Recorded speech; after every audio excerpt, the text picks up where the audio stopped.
থাকো, আমরা একটু আসছি।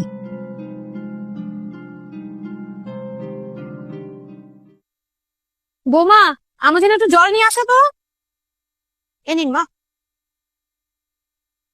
এই স্বপ্না কোথায়? সকাল থেকে দেখতে পাচ্ছি না। কি জানি, বলতে পারবো না। তো সকালবেলায় বেরিয়েছে। একবার একটু ফোন করে জিজ্ঞেস করো না। ওকে আমি ফোন করেছিলাম, কিন্তু ফোনটা না সুইচ অফ আসছে। আচ্ছা, কোথায় গেল? এবার তো ওকে নিয়ে আমার খুব চিন্তা হচ্ছে। ও হ্যাঁ মা, ওকে না আমি সকালবেলা ফোনে কার সাথে কথা বলতে শুনেছি। ও মনে হয় আজকে বন্ধুদের সাথে পার্টিতে গেছে। এই মেয়েটার না কোনো জ্ঞান বুদ্ধি নেই। শ্বশুর বাড়িতে কি করে থাকতে হয় সেটা পর্যন্ত ও জানে না। কত রাত হয়ে গেছে, কোথায় যে গেল, আর কখনই বা আসবে। ওই যে মা চলে এসছে। কোথায় ছিলে তুমি এতক্ষণ? কারোর কথাতে নয়, এখনো বলছি, নিজের সময় চোখে থাকতে তুমি দেখে পালিয়ে যাও, নিজের বিচার না হলে বিবেচনা দিয়ে ভালো বিচার হবে না। করা উচিত আর যে কে বেশি বাড়াবাড়ি সঠিক করলে আর কে ভুল।